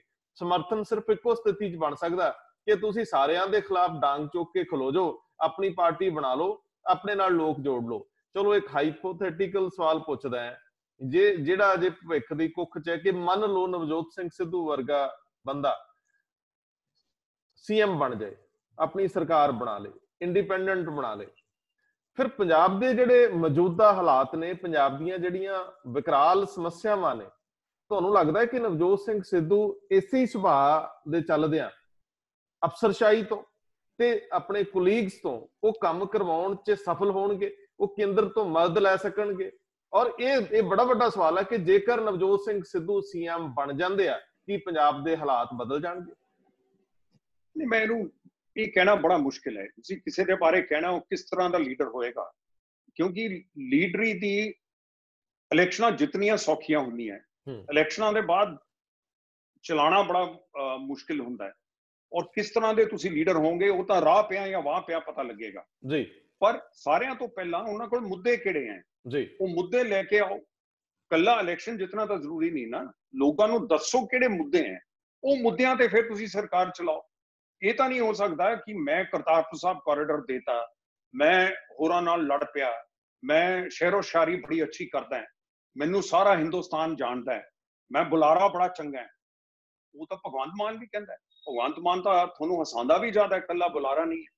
ਪਰ ਮੁੱਦੇ ਕੀ ਹੈ, ਲੋਕ ਤੁਸੀਂ ਪੰਜਾਬ ਨੂੰ ਕਿਸ ਮੁੱਦਿਆਂ ਨੂੰ ਅੱਗੇ ਲੈ ਕੇ ਆਓਗੇ, ਉਹ ਮੁੱਦਿਆਂ ਤੇ ਚੱਲੋਗੇ। ਅਫਸੋਸ ਦੀ ਗੱਲ ਇਹ ਹੈ ਕਿ ਹਿੰਦੁਸਤਾਨ ਦੇ ਵਿੱਚ ਜਿਹੜੇ ਇਲੈਕਸ਼ਨ ਮੈਨੀਫੈਸਟੋ ਹੁੰਦੇ ਆ, ਥੋੜੇ ਪੱਤਰ ਬਣਾਉਂਦੇ ਆ ਪਹਿਲਾਂ, ਉਹਦੇ ਚ ਸਫੇ ਭਰ ਦਿੰਦੇ ਆ, ਕੋਈ ਲੋਕ ਵੋਟਾਂ ਪਾ ਦਿੰਦੇ ਹੋਰ ਗੱਲਾਂ ਕਰਕੇ, ਕੋਈ ਬਾਅਦ ਚ ਪੁੱਛਦਾ ਹੀ ਨਹੀਂ ਉਹਨਾਂ ਨੂੰ ਤੁਸੀਂ ਵਾਅਦੇ ਕੀ ਕੀਤੇ ਸੀ, ਉਹ ਸਰਕਾਰ ਕਿਵੇਂ ਚਲਾ ਰਹੇ ਹੋ। ਆਈ ਥਿੰਕ ਸਾਰਿਆਂ ਤੋਂ ਸਾਨੂੰ ਜ਼ਰੂਰੀ ਚੀਜ਼ ਇਹ ਹੈ, ਰੰਧਾਵਾ ਸਾਹਿਬ ਤੁਸੀਂ ਵੀ ਇਹ ਅੱਗੇ ਤੋਂ ਅੱਗੇ ਰੱਖੋ, ਮੁੱਦੇ ਪੁੱਛੋ। ਜਿਹੜੇ ਲੀਡਰ ਬਣਨਾ ਚਾਹੁੰਦੇ ਆ, ਜਿਹੜੇ ਅੱਗੇ ਆਉਣਾ ਚਾਹੁੰਦੇ ਆ ਸਿਆਸਤ 'ਚ, ਤੁਸੀਂ ਦੱਸੋ ਜੀ ਕਿਹੜੇ ਮੁੱਦਿਆਂ ਤੇ ਆ ਰਹੇ ਹੋ, ਪੰਜਾਬ ਦੇ ਕਿਹੜੇ ਮੁੱਦੇ ਨੇ, ਉਹਨਾਂ ਨੂੰ ਕਿਵੇਂ ਸੁਲਝਾਓਗੇ। ਤੁਹਾਡੇ ਕੋਲ ਹੈ ਕੋਈ ਇਲਾਜ, ਜਾਂ ਤੁਸੀਂ ਸਿਰਫ ਬੁਲਾ ਰਹੇ ਹੋ, ਜਾਂ ਤੁਸੀਂ ਸਿਰਫ ਖੁਸ਼ ਕਰਦੇ ਹੋ ਲੋਕਾਂ ਨੂੰ। ਤਾਲੀਆਂ ਵਜਾਉਣ 'ਚ ਤੁਸੀਂ ਸ਼ੇਰ ਹੋ, ਤਾਲੀਆਂ ਵਜਾਉਣ ਦੇ ਤਾਂ ਬੜੇ ਐਕਟਰ ਨੇ, ਬੰਬੇ 'ਚ ਵੱਡੇ ਵੱਡੇ ਐਕਟਰ ਨੇ, ਉਹ ਆ ਕੇ ਤਾਲੀਆਂ ਵਜਵਾ ਦੇਣਗੇ। ਦਿਓਲ ਦੇਖੋ ਤੁਸੀਂ, ਉਹ ਜਿੱਤ ਗਿਆ, ਉੱਥੋਂ ਲੋਕਾਂ ਨੇ ਜਲੂਸ ਕੱਢ ਦਿੱਤੇ ਗੁਰਦਾਸਪੁਰ 'ਚ, ਉਹ ਨਜ਼ਰ ਆਉਂਦਾ ਹੈ ਹੁਣ ਸਨੀ ਦਿਓਲ ਕਿੱਥੇ ਹੈ ਪੰਜਾਬ ਦੇ ਵਿੱਚ ਜੀ। ਉਹਨੂੰ ਲੋਕਾਂ ਦੀ ਵੀ ਮੂਰਖਤਾਈ ਹੈ, ਉਹ ਜਦ ਆਉਂਦਾ ਪੂਛ ਨੂੰ ਪਟਾ ਦੇ ਕੇ ਉਹਦੇ ਪਿੱਛੇ ਲੱਗ ਲੈਂਦੇ ਨਾਰੇ ਲਾਓ। ਉਦੋਂ ਧਰਮਿੰਦਰ ਸਾਹਿਬ ਵੀ ਆ ਗਏ ਨਾਲ, ਨਾ ਪਿਓ ਤੇ ਨਾ ਪੁੱਤ, ਕੋਈ ਨਹੀਂ ਨਜ਼ਰ ਆਉਂਦਾ ਇੱਥੇ। ਸੋ ਇਸ ਕਰਕੇ ਇਹ ਲੋਕਾਂ ਨੂੰ ਵੀ ਸੋਚਣਾ ਚਾਹੀਦਾ ਹੈ ਕਿ ਥੋੜਾ ਸੋਚ ਸਮਝ ਕੇ ਲੀਡਰ ਚੁਣੋ। ਮੈਂ ਜਿਹੜਾ ਉਹਨੂੰ ਸਵਾਲ ਪੁੱਛੋ। ਜੀ ਜੀ ਜੀ ਜੀ ਜੀ ਮੈਂ ਜਿਹੜਾ ਸਵਾਲ ਕੀਤਾ ਸੀਗਾ ਉਹ ਸੀ ਕਿਸੇ ਵੀ ਵਿਅਕਤੀ ਵਿਸ਼ੇਸ਼ ਦੀ ਜਿਹੜਾ ਟਰੈਕ ਰਿਕਾਰਡ ਹੁੰਦਾ, ਉਹਦਾ ਕਿਸੇ ਖੇਤਰ ਦੇ ਵਿੱਚ ਕੀਤਾ ਹੋਇਆ ਕੰਮ ਜਿਹੜਾ, ਉਹਨੂੰ ਧਿਆਨ 'ਚ ਰੱਖ ਕੇ। ਹਾਲਾਂਕਿ ਮੈਂ ਪਿੱਛੇ ਵੀ ਗੱਲ ਕੀਤੀ ਸੀ ਕਿ ਨਵਜੋਤ ਸਿੰਘ ਸਿੱਧੂ ਮੈਂਬਰ ਪਾਰਲੀਮੈਂਟ ਰਹੇ, ਲੇਕਿਨ ਬਤੌਰ ਮੈਂਬਰ ਪਾਰਲੀਮੈਂਟ ਉਹਨਾਂ ਨੇ ਕੀ ਪਾਰਲੀਮੈਂਟ ਦੇ ਵਿੱਚ ਕੀਤਾ, ਕਿਵੇਂ ਨੁਮਾਇੰਦਗੀ ਕੀਤੀ, ਇਹਦੇ ਬਾਰੇ ਕਦੇ ਖੁੱਲ ਕੇ ਸਾਹਮਣੇ ਨਹੀਂ ਆਇਆ। ਨਵਜੋਤ ਸਿੰਘ ਸਿੱਧੂ ਲਗਭਗ 1.5 ਸਾਲ ਮਿਨਿਸਟਰ ਰਹੇ, ਸਥਾਨਕ ਸਰਕਾਰਾਂ ਮੰਤਰੀ ਰਹੇ ਪੰਜਾਬ ਸਰਕਾਰ ਦੇ ਵਿੱਚ, ਉਹਨਾਂ ਨੇ ਕਿਹੜੇ-ਕਿਹੜੇ ਅਹਿਮ ਫੈਸਲੇ ਕੀਤੇ, ਇਹਦੇ ਬਾਰੇ ਵੀ ਅਜੇ ਕਈ ਚੀਜ਼ਾਂ ਜਿਹੜੀਆਂ ਖੁੱਲ ਕੇ ਸਾਹਮਣੇ ਨਹੀਂ ਆਈਆਂ। ਸੋ ਕਿਸੇ ਵੀ ਬੰਦੇ ਦਾ ਟਰੈਕ ਰਿਕਾਰਡ ਜ਼ਿਆਦਾ ਅਹਿਮ ਹੁੰਦਾ ਕਿ ਜੋ ਉਹਨੇ ਬੀਤੇ 'ਚ ਕੀਤਾ ਹੁੰਦਾ, ਭਵਿੱਖ ਵਿੱਚ ਉਹਦੇ ਕੋਲ ਉਸੇ ਤਰ੍ਹਾਂ ਦੀ ਕਾਰਜਸ਼ੈਲੀ ਦੀ ਉਮੀਦ ਕੀਤੀ ਜਾਂਦੀ ਹੈ। ਸੋ ਮੈਂ ਕਿਉਂਕਿ ਫਿਰ ਉਹ ਉਸੇ ਗੱਲ ਤੇ ਆਉਣਾ ਕਿ ਜੇ ਤੁਸੀਂ ਉਸ ਚੀਜ਼ ਨੂੰ ਆਂਕਣਾ ਹੋਵੇ ਕਿ ਨਵਜੋਤ ਸਿੰਘ ਸਿੱਧੂ ਦਾ ਟਰੈਕ ਰਿਕਾਰਡ ਐਵੇਂ ਦਾ ਰਿਹਾ, ਖੇਡਾਂ ਤੋਂ ਲੈ ਕੇ ਕਮੈਂਟਰੀ ਤੋਂ ਲੈ ਕੇ ਜਿਹੜੇ ਇਹ ਲਾਫਟਰ ਚੈਲੰਜ ਸੀਗੇ, ਇਹ ਜਿਹੜੇ ਕਪਲ ਦੇ ਸ਼ੋਅ ਸੀਗੇ, ਤੇ ਉਸ ਤੋਂ ਬਾਅਦ 2019 ਦੀ ਇਲੈਕਸ਼ਨ ਦੇ ਵਿੱਚ ਧੂਆਂਧਾਰ ਪ੍ਰਚਾਰ ਸੀ, ਇਹਨਾਂ ਸਾਰੀਆਂ ਚੀਜ਼ਾਂ ਨੂੰ ਜੇ ਇਕੱਠਿਆਂ ਕਰਕੇ ਉਹਦੀ ਸ਼ਖਸੀਅਤ ਦੇ ਵਿੱਚੋਂ ਕੁਝ ਕੰਮ ਕੱਢਣਾ ਹੋਵੇ ਤੇ ਮੈਨੂੰ ਤਾਂ ਹਮੇਸ਼ਾ ਇੰਜ ਲੱਗਦਾ ਹੈ ਕਿ ਥੋੜਾ ਜਿਹਾ ਮੁਸ਼ਕਲ ਜਿਹਾ ਇਹ ਸਵਾਲ ਹੈ। ਇਹਦਾ ਆਨਸਰ ਮੈਂ ਵੀ ਨਹੀਂ ਕਰ ਪਾਉਂਦਾ ਕਿ ਬੰਦਾ ਕਾਮਯਾਬ ਕਿੰਨਾ ਹੋ ਸਕਦਾ, ਕਿਉਂਕਿ ਪੰਜਾਬ ਦੇ ਲੋਕਾਂ ਨੂੰ ਆਖਰੀ ਹੋਪ, ਆਖਰੀ ਆਸ, ਇਸ ਤਰ੍ਹਾਂ ਦੇ ਬੜੇ ਸ਼ਬਦ ਮੈਨੂੰ ਰੋਜ਼ ਪੰਜਾਬ 'ਚ ਸੁਣਨ ਨੂੰ ਮਿਲਦੇ ਆ। ਦੇਖੋ, ਮੈਂ ਉਹਨਾਂ ਨੂੰ ਮਿਲਿਆ ਕਈ ਵਾਰ, ਲੇਕਿਨ ਮੇਰੀ ਬਹੁਤੀ ਪਹਿਚਾਣ ਉਹਨਾਂ ਨਾਲ ਨਹੀਂ ਹੈ, ਨਾ ਮੈਂ ਉਹਨਾਂ ਦਾ ਕੰਮ ਕਾਜ ਦੇਖਿਆ। ਪਰ ਇੱਕ ਗੱਲ ਜਿਹੜੀ ਸੁਣਨ ਚਾਹੁੰਦੀ ਸੀ, ਜਦ ਮਿਨਿਸਟਰ ਸੀਗੇ ਜੀ, ਕਿ ਫਾਈਲਾਂ ਕਲੀਅਰ ਨਹੀਂ ਸੀ ਹੋ ਰਹੀਆਂ। ਚੀਫ ਮਿਨਿਸਟਰ ਸਾਹਿਬ ਨੇ ਵੀ ਇਹ ਕਿਹਾ। ਜੇ ਲੋਕਾਂ ਨੂੰ, ਮੈਂ ਇੱਕ ਵਾਰ ਕਿਸੇ ਸਕੂਲ ਦਾ ਫੰਕਸ਼ਨ ਸੀ, ਪੰਜਾਬ ਦਾ ਵੱਡਾ ਸਕੂਲ ਜੀ, ਬਹੁਤ ਵੱਡਾ ਸਕੂਲ ਹੈ, ਮੈਂ ਉਹਦਾ ਨਾਂ ਨਹੀਂ ਲਵਾਂਗਾ, ਉਹਨਾਂ ਨੇ ਮੈਨੂੰ ਚੀਫ ਗੈਸਟ ਬੁਲਾਇਆ ਜੀ। ਉੱਥੋਂ ਦਾ ਪ੍ਰਿੰਸੀਪਲ ਮੈਨੂੰ ਕਹਿਣ ਲੱਗਿਆ ਕਿ ਜੀ ਦੇਖੋ ਜੀ, ਗੇਟ ਦੇ ਬਾਹਰਲੇ ਗੇਟ ਤੇ ਬਾਹਰ ਪਾਣੀ ਸੀਗਾ ਸਟਰੀਟ ਦੇ ਵਿੱਚ। ਉਹ ਕਹਿੰਦਾ ਸਾਡੀ ਫਾਈਲ ਇਸ ਨੂੰ ਠੀਕ ਕਰਨ ਨੂੰ, ਤਾਂ ਕਿ ਪਾਣੀ ਨਹੀਂ ਪੈਂਦੇ ਇੱਥੇ ਨਹੀਂ ਖੜਾ ਹੋਵੇ, ਐਡਾ ਮਸ਼ਹੂਰ ਸਕੂਲ ਹੈ, ਇਹ ਸਿੱਧੂ ਸਾਹਿਬ ਦੇ ਦਫ਼ਤਰ 'ਚ ਪਈ ਹੈ। ਤੇ ਮੇਰੀ ਸਿੱਧੂ ਸਾਹਿਬ ਨਾਲ ਗੱਲ ਹੋਈ ਹੈ, ਉਹ ਕਹਿੰਦੇ ਮੈਂ 24 ਘੰਟਿਆਂ 'ਚ ਕਲੀਅਰ ਕਰ ਦਾਂਗਾ, ਔਰ ਉਹ ਕਹਿੰਦਾ ਇਹ ਗੱਲ ਕੀਤਿਆਂ ਕਈ ਹਫ਼ਤੇ ਹੋ ਗਏ ਹੈ। ਸੋ ਇਹ ਮੇਰੀ ਜੋ ਆਪਣੀ ਸੁਣੀ ਗੱਲ ਹੈ ਉਹ ਮੈਂ ਦੱਸ ਸਕਦਾ। ਇਹੀ ਗੱਲ ਚੀਫ ਮਿਨਿਸਟਰ ਸਾਹਿਬ ਨੇ ਇਲਜ਼ਾਮ ਲਗਾਇਆ ਕਿ ਇਹ ਫਾਈਲਾਂ ਕਲੀਅਰ ਨਹੀਂ ਸੀ ਇਹਨਾਂ ਦੇ ਹੁੰਦੀਆਂ, ਇਹ ਜ਼ਿਆਦਾ ਹੋਰ ਚੀਜ਼ਾਂ ਤੇ ਇਹਨਾਂ ਦਾ ਇੰਟਰਸਟ ਰਹਿੰਦਾ ਹੈ, ਦਫ਼ਤਰ 'ਚ ਬੈਠ ਕੇ ਕੰਮਕਾਰ ਕਰਕੇ ਮੱਤੀ ਲਗਾ ਕੇ ਤੁਸੀਂ ਘੁੰਮੀ ਚੱਲੋ, ਲੋਕਾਂ ਨੂੰ ਮਿਲੀ ਚੱਲੋ, ਪ੍ਰਚਾਰ ਕਰੀ ਚੱਲੋ, ਬੈਠ ਕੇ ਤੁਹਾਨੂੰ ਫਾਈਲਾਂ ਵੀ ਕੱਢਣੀਆਂ ਪੈਂਦੀਆਂ। ਜਿਹੜੇ ਉੱਥੋਂ ਦੇ ਬਿਊਰੋਕਰੈਟ ਆ, ਉਹਨਾਂ ਦੀ ਪੂਛ ਕਿਵੇਂ ਦਬਾਉਣੀ ਹੈ, ਉਹਨਾਂ ਤੋਂ ਕੰਮ ਕਿਵੇਂ ਲੈਣਾ, ਪਿਆਰ ਨਾਲ, ਗੁੱਸੇ ਨਾਲ। ਸਾਰਿਆਂ ਤੋਂ ਵੱਡੀ ਗੱਲ ਹੈ ਕਿ ਡਿਸੀਜਨ ਹੋਣੇ ਚਾਹੀਦੇ ਆ। ਜਿਹੜੇ ਤੁਹਾਡੀ ਅੱਜ ਫਾਈਲ ਆਈ, ਜੇ ਤੁਸੀਂ ਫਾਈਲ ਇਕੱਠੀ ਕਰੋਗੇ ਤਾਂ ਲੋਕਾਂ ਨੂੰ ਇਹ ਲੱਗਦਾ ਤੁਸੀਂ ਮੱਛੀਆਂ ਇਕੱਠੀਆਂ ਕਰ ਰਹੇ ਹੋ। ਮੱਛੀਆਂ ਇਕੱਠੀਆਂ ਹੋਣਗੀਆਂ ਫਿਰ ਆਪੇ ਇਲਜ਼ਾਮ ਲੱਗੇਗਾ ਕਰਪਸ਼ਨ ਦਾ, ਭਾਵੇਂ ਤੁਹਾਨੂੰ ਪਤਾ ਹੀ ਨਾ ਹੋਵੇ ਕਿ ਤੁਹਾਡੇ ਦਫ਼ਤਰ ਦਾ ਕੋਈ ਪੈਸੇ ਲਈ ਜਾਂਦਾ ਹੈ ਜਾਂ ਕੋਈ ਹੋਰ ਲਈ ਜਾਂਦਾ ਹੈ। ਜੇ ਨਹਿਰ ਦਾ ਪਾਣੀ ਚੱਲਦਾ ਰਹੇਗਾ, ਮੱਛੀ ਵੀ ਨਿਕਲ ਜਾਏਗੀ, ਤਾਂ ਤੁਹਾਡੇ ਤੇ ਇਲਜ਼ਾਮ ਨਹੀਂ ਆਏਗਾ। ਸੋ ਇਹ ਜਿਹੜੀ ਮੇਰੀ ਆਪਣੀ ਸੁਣੀ ਹੈ, ਮੈਂ ਉਹ ਦੱਸ ਸਕਦਾ, ਉਦੋਂ ਵੱਧ ਕਹਿਣਾ ਮੁਸ਼ਕਿਲ। ਸਰਦਾਰ ਸਾਹਿਬ, ਇੱਕ ਪ੍ਰਕਾਸ਼ ਸਿੰਘ ਬਾਦਲ ਦੇ ਬਾਰੇ ਬੜੀ ਮਸ਼ਹੂਰ ਗੱਲ ਸੀਗੀ, ਪਪੂਲਰ ਸਿਆਸਤਦਾਨ ਸੀ, ਕੋਈ ਦੋਰਾਵਾਂ ਨਹੀਂ, ਸਾਲਾਂ ਦੇ ਸਾਲ, ਦਹਾਕਿਆਂ ਤੱਕ ਉਹਨਾਂ ਨੇ ਸਿੱਖ ਮਾਨਸਿਕਤਾ ਤੇ ਆਪਣੀ ਅਸਰ ਰੱਖਿਆ, ਵੋਟਾਂ ਵੀ ਕੱਢੀਆਂ ਨੇ ਤੇ ਰਾਜ ਵੀ ਕੀਤਾ, 5 ਵਾਰੀ ਮੁੱਖ ਮੰਤਰੀ ਬਣੇ। ਲੇਕਿਨ ਉਹ ਅਮੂਮਨ ਆਪਣੇ ਦਫ਼ਤਰ ਦਾ ਕੰਮਕਾਜ ਉਨੀ ਸ਼ਿੱਦਤ ਨਾਲ ਨਹੀਂ ਸੀ ਚਲਾਉਂਦੇ। ਉਹ ਜਿਹੜਾ ਕੰਮ ਇੱਕ ਕਲਰਕ ਕਰ ਸਕਦਾ, ਇੱਕ ਤਹਿਸੀਲਦਾਰ ਕਰ ਸਕਦਾ, ਇੱਕ BDO ਪੰਚਾਇਤ ਸੈਕਟਰੀ ਕਰ ਸਕਦਾ, ਉਹ ਸੰਗਤ ਦਰਸ਼ਨ ਦੇ ਵਿੱਚ ਚੈੱਕ ਸਰਪੰਚਾਂ ਨੂੰ ਫੜਾਉਂਦੇ ਸੀ। ਉਹ ਬੜੀ ਆਬਜੈਕਸ਼ਨੇਬਲ ਗੱਲ ਸੀਗੀ ਕਿ ਮੁੱਖ ਮੰਤਰੀ ਸੈਕਟਰੀਏਟ 'ਚ ਬੈਠੇ ਤੇ ਉਹ ਨੀਤੀਆਂ ਬਣਾਵੇ, ਐਗਜ਼ੀਕਿਊਟ ਕਰੇ, ਉਹਨਾਂ ਨੂੰ ਦੇਖੇ ਉਹਨਾਂ ਦੇ ਅਫਸਰ ਕੀ ਕਰ ਰਹੇ, ਬਜਾਏ ਇਹਦੇ ਕਿ ਉਹ ਰੁਚਿਤ ਹੁੰਦੇ ਸੀ ਕਿ ਇਲੈਕਸ਼ਨ ਆ ਗਈ, ਉਹ ਬਾਹਰ ਘੁੰਮਦੇ ਫਿਰਦੇ ਰਹਿੰਦੇ ਸੀਗੇ। ਨਵਜੋਤ ਸਿੰਘ ਸਿੱਧੂ ਦੀ ਸਮਾਨਤਾ ਰਹੀ ਇਸ ਮਾਮਲੇ ਦੇ ਵਿੱਚ ਕਿ ਉਹ ਵੀ ਜ਼ਿਆਦਾ ਪ੍ਰਚਾਰ ਦੇ ਵਿੱਚ ਰਹਿੰਦੇ ਆ। ਇਹ ਸਾਰੀਆਂ ਚੀਜ਼ਾਂ ਨੇ ਪੰਜਾਬ ਨੂੰ ਬੜਾ ਪਿੱਛੇ ਲਿਆਂਦਾ। ਇਸ ਵੇਲੇ ਕੰਕਰੀਟ ਜੇਕਰ ਕੁਝ ਪੰਜਾਬ ਨੂੰ ਦੇਣਾ ਹੋਵੇ, ਤੁਹਾਨੂੰ ਲੱਗਦਾ ਹੈ ਕਿ ਇਹਦੇ ਲਈ ਸਾਨੂੰ ਉਹ ਨਿੱਠ ਕੇ ਬਹਿਣ ਵਾਲੇ ਲੋਕ ਚਾਹੀਦੇ ਆ, ਬਿਲਕੁਲ ਨਵੇਂ ਚਿਹਰੇ, ਬਿਲਕੁਲ ਨਵੀਂ ਤਰ੍ਹਾਂ ਦੀ ਸੋਚ, ਬਿਲਕੁਲ ਉਹ 5-7 ਮੁੱਦਿਆਂ ਤੇ ਇਲੈਕਸ਼ਨ ਹੋਣ ਜਿਨ੍ਹਾਂ ਦੇ ਵਿੱਚ ਪੁਲਿਸ ਰਿਫਾਰਮਸ, ਮੈਂ ਬਾਰ-ਬਾਰ ਕਹਿਣਾ ਨਾ ਕਿ ਪੁਲਿਸ ਰਿਫਾਰਮ, ਸਾਡੇ ਇੱਥੇ ਪੰਗਾ ਇੱਕੋ ਆ ਕਿ ਡਰ ਦੇ ਵਿੱਚੋਂ ਵੋਟ ਨਿਕਲ ਜਾਂਦੀ ਹੈ। ਸੋ ਸਾਡੇ ਜਿਹੜੇ ਰੈਵਨਿਊ ਜਨਰੇਟ ਕਰਨ ਵਾਲੇ ਸੋਰਸ ਹੈ, ਸਾਡੇ ਮਾਲ ਵਿਭਾਗ ਦੀ ਗੱਲ ਕਰ ਲਈਏ, ਸਾਡੇ ਸਥਾਨਕ ਸਰਕਾਰਾਂ ਦੇ ਵਿੱਚ ਵੀ ਹੈ, ਸਾਡੀ ਟੈਕਸ ਕਲੈਕਸ਼ਨ ਨੂੰ ਲੈ ਕੇ ਬਾਕੀ ਸਾਰੇ ਮਸਲਿਆਂ 'ਚ ਇੰਨੀ ਲੀਕੇਜ ਹੈ। ਤੇ ਜਿਹੜੀ ਸਾਡੀਆਂ ਜਿਹੜੀਆਂ ਪਾਲਿਸੀਜ਼ ਹੈਗੀਆਂ ਸ਼ਰਾਬ ਨੂੰ, ਲਿਕਰ ਨੂੰ ਲੈ ਕੇ ਜਾਂ ਬਾਕੀ ਚੀਜ਼ਾਂ ਨੂੰ, ਉੱਥੇ ਬਹੁਤ ਜ਼ਿਆਦਾ ਘਪਲੇ ਹੋ ਜਾਂਦੇ ਆ। ਤੁਹਾਨੂੰ ਲੱਗਦਾ ਹੈ ਕਿ ਇਹਦਾ ਹੱਲ ਹੋ ਸਕਦਾ ਜੇ ਨਿੱਠ ਕੇ ਬਹਿ ਕੇ ਕੰਮ ਕਰਨ ਵਾਲਾ ਕੋਈ ਬੰਦਾ ਮਿਲ ਜੇ ਟੀਮ ਸਮੇਤ? ਦੇਖੋ ਜੀ, ਹੱਲ ਕਿਉਂ ਨਹੀਂ ਹੋ ਸਕਦਾ, ਹਰੇਕ ਚੀਜ਼ ਦਾ ਹੱਲ ਹੈ। ਹੁਣ ਮੈਂ ਸਿਰਫ ਮੇਰੀ 4 ਸਾਲ ਦੀ ਨੌਕਰੀ ਸੀ, ਮੈਂ RPO ਚੰਡੀਗੜ੍ਹ ਆਇਆ 1978 ਚ ਜੀ। ਉਦੋਂ ਚੰਡੀਗੜ੍ਹ ਦਾ ਦਫ਼ਤਰ ਦੂਜਾ ਜਾਂ ਤੀਜੇ ਨੰਬਰ ਦਾ ਹਿੰਦੁਸਤਾਨ ਸੀ, ਕਿਉਂਕਿ ਮੈਂ ਕਲੀਅਰ ਕਰ ਦਿਆਂ, ਰੀਜਨਲ ਪਾਸਪੋਰਟ ਆਫੀਸਰ ਹਾਂਜੀ। ਵਾਜਪਾਈ ਸਾਹਿਬ ਵਿਦੇਸ਼ ਮੰਤਰੀ ਸੀ, ਉਹ ਕਹਿਣ ਲੱਗੇ ਫੋਰਨ ਸਰਵਿਸ ਦੇ ਜਿਹੜੇ ਸਿੱਧੇ ਅਫਸਰ ਹੈ ਸਿਲੈਕਟ ਹੋਏ, ਉਹਨਾਂ ਨੂੰ ਪਾਸਪੋਰਟ 'ਚ ਭੇਜੋ ਤਾਂ ਕਿ ਇਲਜ਼ਾਮ ਨਾ ਲੱਗਣ, ਇਹ ਦਫ਼ਤਰ ਨੂੰ ਠੀਕ ਚਲਾਉਣ ਜੀ। ਉਸ ਵੇਲੇ ਚੰਡੀਗੜ੍ਹ ਦਾ ਦਫ਼ਤਰ ਪੂਰਾ ਪੰਜਾਬ, ਪੂਰਾ ਹਰਿਆਣਾ, ਪੂਰਾ ਹਿਮਾਚਲ ਇਹਦੇ ਥੱਲੇ ਸੀ ਜੀ। ਜਦ ਮੈਂ ਆਇਆ ਤੇ ਭੀੜ ਲੱਗੀ ਹੁੰਦੀ ਸੀ ਦਫ਼ਤਰ ਦੇ ਵਿੱਚ, ਉਹ ਫਿਰ ਸਿਸਟਮ ਬਦਲੇ, ਉਹ ਲੋਕਾਂ ਨੂੰ ਮਿਲਣਾ ਸ਼ੁਰੂ ਕੀਤਾ, ਫਾਈਲਾਂ ਕਲੀਅਰ ਕਰਨੀਆਂ ਸ਼ੁਰੂ ਕੀਤੀਆਂ। ਫਿਰ ਜਿਹੜਾ ਜਲੰਧਰ ਦਾ ਦਫ਼ਤਰ ਖੁੱਲਿਆ, ਉਦੋਂ ਮੇਰੇ ਟਾਈਮ ਇਹਦੇ 2 ਹਿੱਸੇ ਕਰਕੇ ਜਲੰਧਰ ਦਾ ਦਫ਼ਤਰ ਖੁੱਲਿਆ, ਕਿਉਂਕਿ ਉਹ ਡਿਮਾਂਡ ਗੁਜਰਾਲ ਸਾਹਿਬ ਕਰ ਰਹੇ ਸੀਗੇ, ਵਾਜਪਾਈ ਸਾਹਿਬ ਨੇ ਅਪਰੂਵ ਕਰਤਾ, ਫਿਰ ਅਸੀਂ 2 ਦਫ਼ਤਰ ਬਣਾਤੇ ਉਸ ਵੇਲੇ। तो ਉਹ ਕੋਈ ਐਸਾ ਕੰਮ ਨਹੀਂ, ਜੇ ਨੌਜਵਾਨ ਅਫਸਰ ਬੜੇ ਅੱਛੇ ਹੈ ਹਿੰਦੁਸਤਾਨ ਦੇ ਵਿੱਚ, ਤੁਹਾਨੂੰ ਕੰਮ ਲੈਣਾ ਆਉਣਾ ਚਾਹੀਦਾ, ਤੁਹਾਨੂੰ ਇਹ ਪਤਾ ਹੋਣਾ ਚਾਹੀਦਾ ਹੈ ਕਿਹੜੀ ਤੁਹਾਡੀ ਪਾਲਿਸੀ ਹੈ, ਕੀ ਇਹਦਾ ਕਿਵੇਂ ਇੱਥੇ ਤਾਈਂ ਪਹੁੰਚਣਾ ਹੈ, ਆਹ ਸਾਡਾ ਨਿਸ਼ਾਨਾ ਹੈ, ਇੱਥੇ ਤਾਈਂ ਅਸੀਂ ਪਹੁੰਚਣਾ ਹੈ। ਔਰ ਉਹ ਲੋਕਾਂ ਨੂੰ ਦੱਸਣਾ ਚਾਹੀਦਾ ਇਲੈਕਸ਼ਨ ਤੋਂ ਪਹਿਲਾਂ ਕਿ ਆਹ ਸਾਡੇ ਟਾਈਮ ਬਾਉਂਡ ਪਲਾਨਸ ਨੇ, ਅਸੀਂ ਇਸ ਤਰੀਕੇ ਨਾਲ ਕਰਾਂਗੇ, ਔਰ ਲੋਕ ਤੁਹਾਨੂੰ ਫਿਰ ਉਹਦੇ ਬਾਅਦ ਪਹਿਚਾਨ ਸਕਣ ਕਿ ਤੁਸੀਂ ਕੀਤਾ ਕਿ ਨਹੀਂ ਕੀਤਾ। ਇਹ ਕੋਈ ਵੀ ਪਾਰਟੀ ਨਹੀਂ ਕਰਦੀ। ਅੱਛਾ, ਅਫਸਰਸ਼ਾਹੀ ਦੀ ਭੂਮਿਕਾ ਬਾਰੇ ਥੋੜਾ ਜਿਹਾ ਜਾਂਦੇ ਜਾਂਦੇ ਚਾਨਣਾ ਪਾ ਦਿਓ। ਫਿਰ ਮੈਂ ਇੱਕ ਔਖਾ ਸਵਾਲ ਵੀ ਤੁਹਾਨੂੰ ਇਹ ਪੁੱਛਣਾ ਹੈ ਕਿ ਕੈਪਟਨ ਅਮਰਿੰਦਰ ਸਿੰਘ ਦੇ ਹੁੰਦਿਆਂ ਨਵਜੋਤ ਸਿੰਘ ਸਿੱਧੂ ਲਈ ਕਾਂਗਰਸ ਵਿੱਚ ਕਿੰਨੀ ਕੁ ਜਗ੍ਹਾ ਬਚਦੀ ਆ? ਉਹ 2022 ਉਡੀਕ ਸਕਦੇ ਆ ਕਾਂਗਰਸ 'ਚ ਰਹਿੰਦੇ ਆ? ਇਹ ਆਖਰੀ ਸਵਾਲ ਹੈ। ਲੇਕਿਨ ਉਸ ਤੋਂ ਪਹਿਲਾਂ ਅਫਸਰਸ਼ਾਹੀ ਦਾ ਰੋਲ ਗਵਰਨਮੈਂਟਸ ਚਲਾਉਣ ਦੇ ਵਿੱਚ ਕਿੰਨਾ ਕੁ ਹੈ, ਤੇ ਜੇ ਅਫਸਰਸ਼ਾਹੀ ਮਨ ਬਣਾ ਲੇ ਕਿ ਅਸੀਂ ਇਹ ਸਟੇਟ ਦੇ ਵਿੱਚ ਕੁਝ ਬਿਹਤਰ ਕਰਨਾ ਹੈ, ਤੇ ਕੁਝ ਪੋਸਿਬਿਲਿਟੀਜ਼ ਰਹਿੰਦੀਆਂ ਨੇ ਪੋਲੀਟੀਸ਼ੀਅਨ ਭਾਵੇਂ ਵਿੱਚ ਹਰਡਲ ਵੀ ਬਣ ਜਾਣ? ਦੇਖੋ, ਪੋਲੀਟੀਸ਼ੀਅਨਸ ਨੂੰ ਜਦ ਉਹਨਾਂ ਤੋਂ ਕੰਮ ਨਾ ਲੈਣਾ ਆਵੇ ਅਫਸਰਾਂ ਤੋਂ, ਜਾਂ ਕਰਨਾ ਖੁਦ ਨਾ ਆਵੇ, ਜਾਂ ਇਲਜ਼ਾਮ ਉਹਨਾਂ ਤੇ ਲੱਗਦਾ ਹੋਵੇ, ਫਿਰ ਅਫਸਰ ਦਾ ਨਾਂ ਲਾ ਦੇਣਗੇ ਜੀ। ਅਫਸਰ ਤਾਂ ਜਿਸ ਤਰੀਕੇ ਨਾਲ ਉਹਨਾਂ ਨੂੰ ਵਰਤੋਂਗੇ ਉਸ ਤਰੀਕੇ ਨਾਲ ਵਰਤੇ ਜਾਣਗੇ। ਉਹਨੂੰ ਇਸਤੇਮਾਲ ਕਰਨੇ ਆਣੇ ਚਾਹੀਦੇ ਆ ਅਫਸਰ, ਕਿਵੇਂ ਕਰਨੇ ਆ। ਚੰਗੇ ਵੀ ਹੁੰਦੇ ਆ, ਮਾੜੇ ਵੀ ਹੁੰਦੇ, ਕਈ ਤਰ੍ਹਾਂ ਦੇ ਅਫਸਰ ਹੁੰਦੇ ਆ, ਲੇਕਿਨ ਉਹੀ ਤੁਹਾਨੂੰ ਉਹਨਾਂ ਨੂੰ ਬਦਲ ਤਾਂ ਤੁਸੀਂ ਸਕਦੇ ਨਹੀਂ, ਇੱਕ ਪੋਸਟ ਤੋਂ ਕੱਢ ਕੇ ਦੂਜੇ ਤੇ ਲਾ ਸਕਦੇ ਆ ਜੀ। ਸਿਸਟਮ ਬਦਲ ਸਕਦੇ ਹੋ, ਕਿਸ ਤਰੀਕੇ ਨਾਲ ਡਿਸੀਜਨ ਮੇਕਿੰਗ ਤੁਸੀਂ ਚੇਂਜ ਕਰੋ। ਕਰਪਸ਼ਨ ਕਿਉਂ ਹੁੰਦੀ ਹੈ? ਫਾਈਲਾਂ ਰੁਕਦੀਆਂ, ਡਿਲੇ ਹੁੰਦਾ ਹੈ, ਡਿਸੀਜਨ ਮੇਕਿੰਗ ਡਿਲੇ ਹੁੰਦਾ ਹੈ।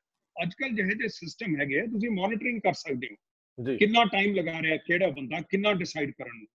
ਫਿਰ ਤੁਸੀਂ ਕਾਨੂੰਨ ਬਦਲ ਸਕਦੇ ਹੋ ਤਾਂ ਕਿ ਉਹ ਫਾਈਲਾਂ ਨਾ ਲੋਕਾਂ ਨੂੰ ਅਪਲਾਈ ਨਾ ਕਰਨਾ ਪਵੇ। ਜ਼ਿਆਦਾ ਕੰਮ ਐਸੇ ਹੋਣ ਜਿਹੜੇ ਖੁਦ ਹੀ ਹੁੰਦੇ ਰਹਿਣ। ਇਹ ਕੁਝ ਕੰਮ ਮੇਰੇ ਖਿਆਲ ਕੈਪਟਨ ਸਾਹਿਬ ਨੇ ਵੀ ਕੀਤਾ, ਫਿਰ ਸੁਖਬੀਰ ਬਾਦਲ ਨੇ ਵੀ ਕੀਤਾ। ਇਲੈਕਟ੍ਰੋਨਿਕ ਰਿਕਾਰਡ, ਰੈਵਨਿਊ ਰਿਕਾਰਡ ਨੇ ਤੁਹਾਡੇ, ਪਟਵਾਰੀ ਕੋਲ ਜਾ ਕੇ ਹੱਥ ਜੋੜੋ, ਮੈਨੂੰ ਦੱਸੋ ਜੀ ਮੇਰਾ ਰਿਕਾਰਡ ਦੀ ਕਾਪੀ ਦਿਓ। ਇਹ ਜਿਹੀਆਂ ਚੀਜ਼ਾਂ ਤਾਂ ਅੱਜ ਕੱਲ ਕੰਪਿਊਟਰ ਨੇ, ਸਾਰੇ ਤੁਹਾਡੇ ਕੋਲ ਆਸਾਰ ਨੇ।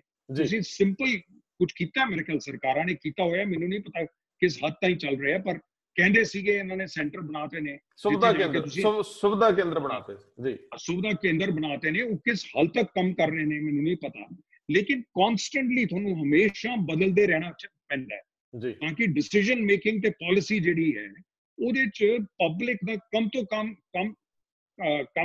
ਟਾਈਮ ਲੱਗੇ, ਘੱਟ ਤੋਂ ਘੱਟ ਟਾਈਮ ਲੱਗੇ, ਔਰ ਘੱਟ ਤੋਂ ਘੱਟ ਉਹਨਾਂ ਦਾ ਤਾਲੁਕ ਰਹੇ ਬਿਊਰੋਕਰੈਟ ਨਾਲ, ਅਫਸਰ ਨਾਲ। ਉਹਨਾਂ ਨੂੰ ਲਾਈਨਾਂ 'ਚ ਨਾ ਲੱਗਣਾ ਪਵੇ। ਉਹ ਸਿਸਟਮ ਕੋਈ ਮੁਸ਼ਕਿਲ ਨਹੀਂ ਹੈ, ਇਹ ਕੋਈ ਰਾਕਟ ਸਾਇੰਸ ਜਿਵੇਂ ਅੰਗਰੇਜ਼ੀ 'ਚ ਕਹਿੰਦੇ ਆ, ਇਹ ਕੋਈ ਚੰਦਰਮਾ ਤੇ ਬੰਦਾ ਭੇਜਣ ਵਾਲੀ ਗੱਲ ਨਹੀਂ ਹੈ। ਇਹ ਸਾਰੇ ਇੱਥੇ ਅਫਸਰ ਵੀ ਹੈਗੇ ਆ, ਸਾਰੇ ਤਰੀਕੇ ਵੀ ਹੈਗੇ ਆ, ਸਿਰਫ ਤਾਲਮੇਲ ਹੋਣਾ ਚਾਹੀਦਾ ਲੀਡਰ ਤੇ ਬਿਊਰੋਕ੍ਰੇਸੀ ਦੇ ਵਿੱਚ, ਔਰ ਟ੍ਰਾਂਸਪੇਰੈਂਸੀ ਹੋਣੀ ਚਾਹੀਦੀ ਹੈ ਤਾਂ ਕਿ ਇਹ ਨਜ਼ਰ ਆਵੇ ਕਿ ਫਾਈਲਾਂ ਕਿਵੇਂ ਮੂਵ ਕਰ ਰਹੀਆਂ ਹੈ, ਡਿਸੀਜਨ ਮੇਕਿੰਗ ਕਿਵੇਂ ਹੋ ਰਿਹਾ ਹੈ, ਡਿਲੇ ਹੋ ਰਹੀ ਹੈ ਤਾਂ ਦੇਰੀ ਆ ਰਹੀ ਹੈ ਤਾਂ ਕਿਉਂ ਆ ਰਹੀ ਹੈ, ਰੁਕ ਰਹੀ ਹੈ ਫਾਈਲ ਤਾਂ ਕਿਉਂ ਰੁਕ ਰਹੀ ਹੈ, ਕਿੰਨੇ ਸਮੇਂ ਲਈ ਰੁਕ ਰਹੀ ਹੈ, ਪਬਲਿਕ ਨੂੰ ਪਤਾ ਹੋਣਾ ਚਾਹੀਦਾ। ਅੱਛਾ, ਹੁਣ ਇਹਨਾਂ ਨੇ ਇਨਫੋਰਮੇਸ਼ਨ ਕਮਿਸ਼ਨ ਬਣਾਏ ਹੋਏ ਆ, ਉਹਨਾਂ ਨੂੰ ਕੋਈ ਦੱਸਦਾ ਹੀ ਨਹੀਂ। ਤੁਸੀਂ ਉੱਥੇ ਅਰਜ਼ੀ ਪਾ ਦਿਓ, ਉਹ ਲਿਖ ਕੇ ਭੇਜ ਦੇਣਗੇ ਜੀ ਇਹ ਸਟੇਟ, ਇਹਦਾ ਅਸੀਂ ਜਵਾਬ ਨਹੀਂ ਦੇਣਾ ਜੀ। ਸੈਂਟਰ 'ਚ ਤਾਂ ਪ੍ਰਾਈਮ ਮਿਨਿਸਟਰ ਆਫਿਸ ਨੇ ਕਿੰਨੇ ਹੀ ਸਾਲ ਜਵਾਬ ਹੀ ਨਹੀਂ ਦਿੱਤਾ, ਕਿਉਂਕਿ ਜਿਹੜਾ ਇਨਫੋਰਮੇਸ਼ਨ ਕਮਿਸ਼ਨਰ ਪੀਐਮਓ ਨਾਲ ਡੀਲ ਕਰਦਾ ਸੀ, ਉਹਦੀ ਨਿਯੁਕਤੀ ਵੀ ਨਹੀਂ ਕੀਤੀ ਕਿੰਨੇ ਸਾਲ ਮੋਦੀ ਸਾਹਿਬ ਜੀ। ਸੋ ਜੇ ਕੋਈ ਸਵਾਲ ਪੁੱਛੇ ਉਹਨਾਂ ਨੂੰ ਕੋਈ ਜਵਾਬ ਦੇਣ ਦੀ ਲੋੜ ਨਹੀਂ। ਸੋ ਇਸ ਕਰਕੇ ਤੁਸੀਂ ਜੇ ਇੰਸਟੀਟਿਊਸ਼ਨਸ ਬਣਾਉਂਦੇ ਵੀ ਹੋ, ਫਿਰ ਉਹਨਾਂ ਦਾ ਇਸਤੇਮਾਲ ਨਾ ਕਰੋ, ਉਹਨਾਂ ਦੇ ਨਾਲ ਹਾਕੀ ਖੇਲੀ ਚੱਲੋ, ਬਾਲ ਲੈ ਕੇ ਇੱਧਰ ਦੀ ਨਿਕਲ ਗਏ ਉੱਧਰ ਦੀ ਨਿਕਲ ਗਏ, ਉਹਦੇ ਵਿੱਚੋਂ ਗੋਲ ਤਾਈਂ ਪਹੁੰਚੋ ਨਾ। ਤਾਂ ਉਸ ਕਰਕੇ ਫਿਰ ਬਲੇਮ ਜੇ ਕਿਸੇ ਨੂੰ ਤੁਸੀਂ ਕਹਿਣਾ ਕਰਦੇ ਹੋ ਬਿਊਰੋਕਰੈਟ ਨੂੰ, ਕਹੋ ਜੀ ਅਫਸਰਸ਼ਾਹੀ ਹੈ।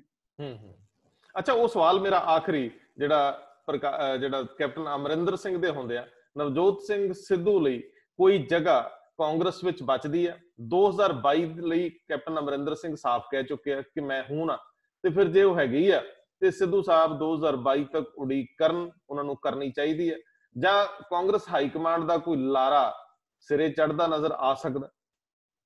ਦੇਖੋ, ਕਾਂਗਰਸ ਹਾਈ ਕਮਾਂਡ ਦੇ ਲਾਰਿਆਂ ਦਾ ਤਾਂ ਰਾਜਸਥਾਨ 'ਚ ਖੁਲਾਸਾ ਹੋ ਗਿਆ। ਸੋ ਰਾਜਸਥਾਨ ਦੇ ਬਾਅਦ ਸਿੱਧੂ ਸਾਹਿਬ ਵੀ ਧਿਆਨ ਨਾਲ ਦੇਖ ਰਹੇ ਹੋਣੇ ਆ ਕਿ ਦਿੱਲੀ ਦਾ ਲਾਰਾ ਤੇ ਕਿਧਰੇ ਚੱਲੇਗਾ ਨਹੀਂ। ਉਹ ਗੇਹਲੋਟ ਸਾਹਿਬ ਨੇ ਸਫਾਇਆ ਕਰਕੇ ਸਚਿਨ ਪਾਇਲਟ ਦਾ ਬਿਲਕੁਲ ਉੱਥੋਂ ਕੰਮ ਸਾਫ਼ ਕਰਤਾ। ਹਾਲਾਂਕਿ ਸਚਿਨ ਪਾਇਲਟ ਦੀ ਪੋਜੀਸ਼ਨ ਸਿੱਧੂ ਸਾਹਿਬ ਨਾਲੋਂ ਉੱਪਰੋਂ ਸੀਗੀ, ਉਹ ਪੀਸੀਸੀ ਦਾ ਵੀ ਪ੍ਰਧਾਨ ਸੀ, ਪ੍ਰਦੇਸ਼ ਕਮੇਟੀ ਦਾ ਵੀ ਪ੍ਰਧਾਨ ਸੀ, ਜਿਹੜੇ ਕਿ ਨਵਜੋਤ ਸਿੱਧੂ ਨਹੀਂ ਹੈਗੇ। ਇਲੈਕਸ਼ਨ ਲੜੀ ਉਹਨੇ ਪੂਰੇ ਜ਼ੋਰ ਨਾਲ। ਹਾਂ, ਤੇ ਔਰ ਹਲੇ ਵੀ ਉਹ ਡਿਪਟੀ ਚੀਫ ਮਿਨਿਸਟਰ ਵੀ ਸੀ ਔਰ ਪੀਸੀਸੀ ਦਾ ਪ੍ਰਧਾਨ ਵੀ ਸੀ ਹਲੇ ਜੀ। ਸੋ ਜੇ ਗੇਹਲੋਟ ਨੇ ਉਹ ਦੋਨਾਂ ਚੋਂ ਉਹਨੂੰ ਸਾਫ਼ ਕਰਤਾ, ਉਹਦੇ ਚ ਸਚਿਨ ਦੀ ਵੀ ਗਲਤੀ ਹੈ, ਇਹਨੇ ਬਗਾਵਤ ਦੀ ਕੋਸ਼ਿਸ਼ ਤਾਂ ਕੀਤੀ ਹੈ, ਜਿਹੜੇ ਕੋਸ਼ਿਸ਼ ਦੇ ਵਿੱਚ ਉਹਨੇ ਫੜ ਲਿਆ ਔਰ ਉਸ ਦਾ ਇਸਤੇਮਾਲ ਕਰਕੇ ਉਹਨੇ ਇਹਨੂੰ ਬਾਹਰ ਕੱਢ ਦਿੱਤਾ, ਜਿਹਦਾ ਕਾਂਗਰਸ ਨੂੰ ਨੁਕਸਾਨ ਹੋਇਆ ਹੋਰ ਜਗ੍ਹਾ। ਸੋ ਇਸ ਕਰਕੇ ਜਦ ਤੱਕ ਕੈਪਟਨ ਸਾਹਿਬ ਹੈਗੇ ਆ, ਦਿੱਲੀ ਇਹਨਾਂ ਨੂੰ ਨਹੀਂ ਹਟਾ ਸਕਦਾ। ਜੇ ਕਹਿਣਗੇ ਮੈਂ ਅਗਲੀ ਇਲੈਕਸ਼ਨ ਲੜਨੀ ਹੈ, ਇਹਨਾਂ ਕੋਲ ਉਦੋਂ ਅੱਛਾ ਚਿਹਰਾ ਕਾਂਗਰਸ ਕੋਲ ਕੋਈ ਨਹੀਂ ਹੈ ਇਲੈਕਸ਼ਨ ਲੜਨ ਦਾ, ਔਰ ਉਹ ਉਹਨਾਂ ਨੂੰ ਪੋਲੀਟੀਕਲ ਸੈਂਸ ਵੀ ਹੈ, ਨਬਜ਼ ਵੀ ਹੈ, ਗੱਲ ਵੀ ਨਾਪ ਤੋਲ ਕੇ ਕਰਦੇ ਨੇ ਜੀ, ਔਰ ਤਜਰਬਾ ਵੀ ਹੈ ਜੀ। ਇਸ ਕਰਕੇ ਜਾਂ ਤਾਂ ਉਹਨਾਂ ਦੇ ਥੱਲੇ ਲੱਗ ਕੇ ਚੱਲਦੇ ਰਹੋ, ਇਹ ਵੀ ਨੇ ਮਨਪ੍ਰੀਤ ਬਾਦਲ ਵੀ ਨੇ। ਫਿਰ ਜੇ ਥੱਲੇ ਲੱਗ ਕੇ ਚੱਲਣਾ ਤੇ ਲੋਕ ਕਹਿਣਗੇ ਇੰਨਾ ਸਮਾਂ ਕਿਉਂ ਵੇਸਟ ਕਰ ਲਿਆ, ਲਗਭਗ ਸਾਲ ਤੋਂ ਉੱਪਰ ਹੋ ਗਿਆ ਘਰ ਬੈਠਿਆਂ, ਕੀ ਲੋੜ ਸੀ ਮਹਿਕਮਾ ਲੈ ਲੈਂਦੇ, ਜਾਂ ਪੰਗਾ ਲੈਣ ਦੀ ਕੀ ਲੋੜ ਸੀ ਕਿ ਸਿੱਧਾ ਕੈਪਟਨ ਅਮਰਿੰਦਰ ਨੂੰ ਬਾਰ-ਬਾਰ ਟਾਰਗੇਟ ਕਰੋ। ਜੇ ਟਾਰਗੇਟ ਕਰ ਹੀ ਲਿਆ ਤੇ ਫਿਰ ਕੁਝ ਕਰਕੇ ਵਿਖਾਓ, ਲੋਕ ਇਹ ਵੀ ਕਹਿੰਦੇ। ਦੇਖੋ ਜੀ, ਮਹਾਰਾਜ ਸਾਹਿਬ ਦੇ ਅੱਗੇ ਜਾਂ ਤਾਂ ਮੱਥਾ ਟੇਕਣਾ ਪਏਗਾ, ਜਾਂ ਫਿਰ ਆਪਣੇ ਘਰ ਬੈਠੇ ਰਹੋ, ਜਾਂ ਫਿਰ ਆਪਣਾ ਨया ਰਸਤਾ ਲੱਭੋ, ਜਿਹੜਾ ਆਪਾਂ ਪਹਿਲਾਂ ਦੋ ਤਿੰਨ ਰਸਤੇ ਦੇਖੇ ਜਿੱਥੇ ਜਾ ਸਕਦੇ ਆ।